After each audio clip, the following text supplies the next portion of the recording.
Hello students, today I am going to talk about procrastination.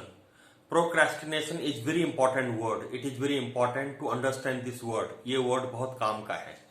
Procrastination means टालना, काम को टालना, जरूरी काम को टालना, जो काम करना जरूरी है उसको टालना.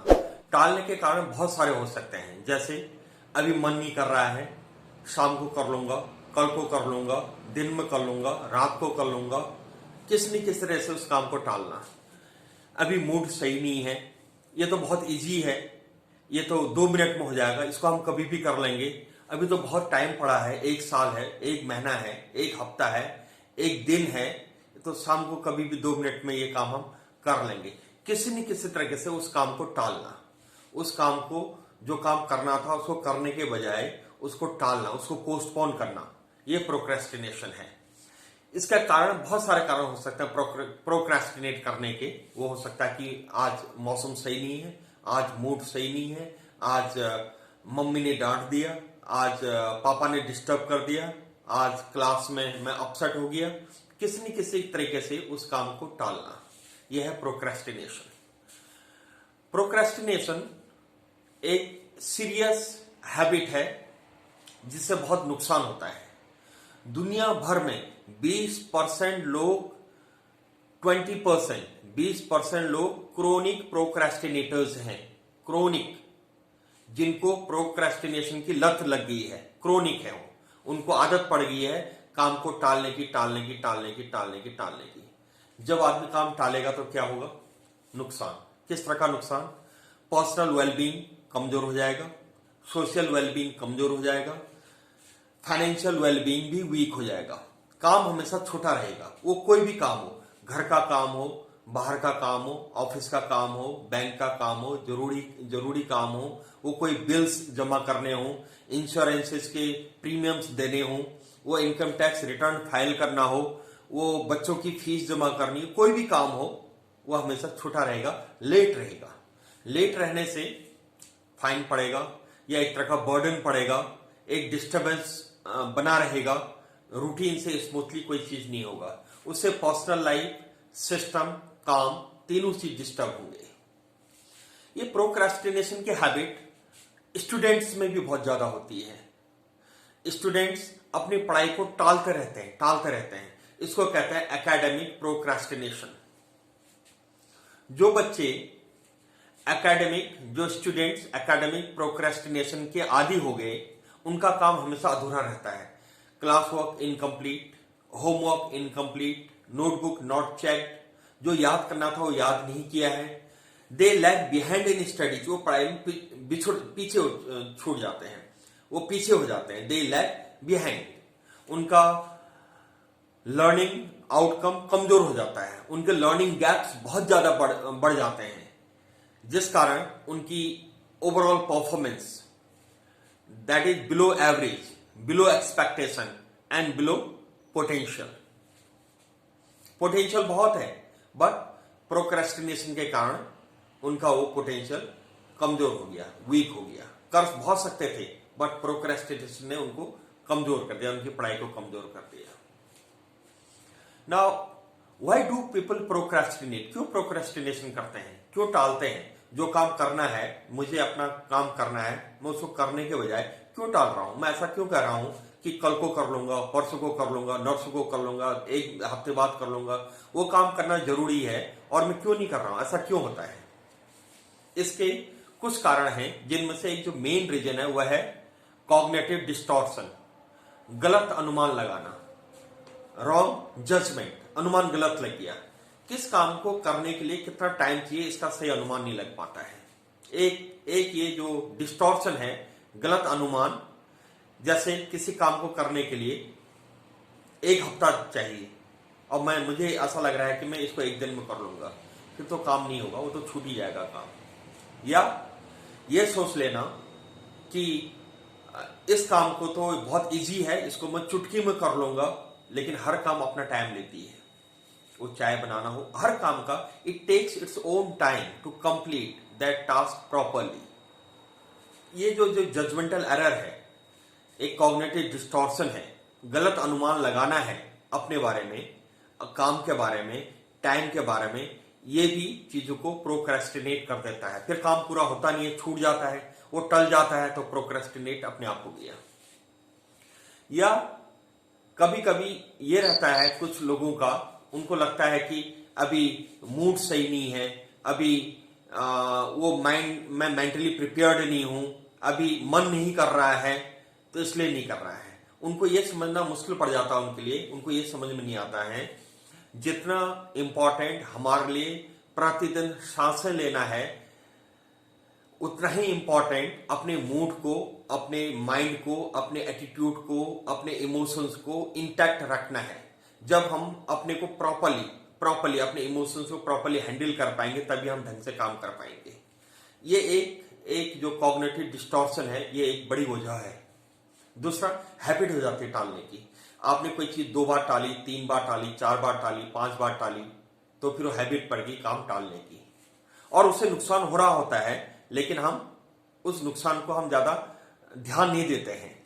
या हम कोई ऐसे काम में हम अपनी प्रायोरिटी सेट नहीं कर पा रहे हैं, या एक्सेसिव यूज ऑफ मोबाइल का बहुत यूज कर रहे हैं, सोशल मीडिया में बहुत ज्यादा घुसे पड़े हैं, हम फेसबुक में है, इंस्टाग्राम है, व्हाट्सएप है, तरह तरह की चीजें, या वीडियो गेम्स हैं, या हम बहुत ज्यादा एक्सेसिव टीवी वॉचिंग कर रहे हैं, या हम और कोई ऐसी चीजों में लगे हैं जो हम उसमें ज्यादा टाइम इन्वेस्ट कर देते हैं, और हमारे लिए अपने काम के लिए टाइम नहीं बचता। एक ये फैक्टर हो सकता है। एक फैक्टर डिप्रेशन भी हो सकता है। डिप्रेशन का अर्थ है hopelessness, helplessness, self doubt. Hopelessness mean जब हम होपफुल नहीं रहते, जैसे मुझे ऐसा नहीं लगेगा कि मैं क्लास में टॉप आ सकता हूं, क्लास में फर्स्ट आ सकता हूं, मैं सबसे बढ़िया काम करूं। जो उम्मीदें होती, जो होप होती है कि मैं अच्छा काम करूंगा, मुझे अच्छा रिवॉर्ड मिलेगा, वो उस तरह का उनको नहीं रहता है। वो होपलेस फील करते हैं, हेल्पलेस फील करते हैं, उनको सेल्फ डाउट हो जाता है। सेल्फ डाउट का अर्थ है उन्हें अपनी एबिलिटी, उनको लगता है कि उनके पास इतनी एबिलिटीज नहीं है कि वो बहुत अच्छा कर सकते हैं। उनके पास ऐसी एबिलिटी नहीं कि उनकी हैंड राइटिंग इंप्रूव हो सकती है, उनके पास ऐसी एबिलिटी नहीं कि उनकी रीडिंग स्किल अच्छी हो सकती है, ऐसी एबिलिटी नहीं है कि वो क्लास में अच्छे मार्क्स ला सकते हैं या अच्छा परफॉर्म कर सकते हैं। उनको सेल्फ डाउट होता है। डिप्रेशन एक तरह का एक ऐसा प्रॉब्लम है जो हमारे पूरे पोटेंशियल को खा देता है, पोटेंशियल को खत्म कर देता है। डिप्रेशन एक वजह हो सकता है। ओसीडी एक वजह हो सकता है। ओडीसी का अर्थ है ऑब्सेसिव कंपल्सिव डिसऑर्डर। कुछ लोगों को ऐसा लगता है, जिनको ओसीडी होता है, जनरली वो लोगों को ये देखा गया है कि वो लोग ज्यादा प्रोक्रेस्टिनेट करते हैं, उनके अंदर प्रोक्रेस्टिनेशन की आदत ज्यादा है, क्योंकि उनको ये लगता है कि जब तक परफेक्ट न हो जाए, जब तक बिल्कुल सही न हो जाए, तब तक शुरू नहीं किया जाए, तब तक स्टार्ट नहीं किया जाए।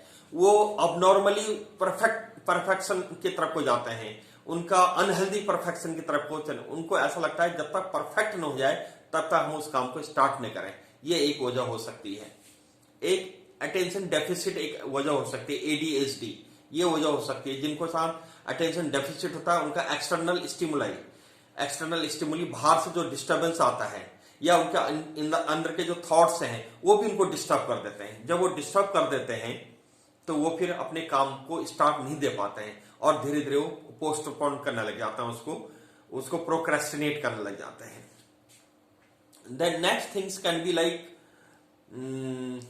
कि हम जब कोई काम टाल रहे हैं और उसमें हम असफल हो रहे हैं, तो उसके लिए हम कोई नहीं कोई ऐसा रैशनलाइजेशन करते हैं, ऐसा उसको अपनी बात को सही साबित करने में लगे रहते हैं। ये भी एक फैक्टर हो सकता है।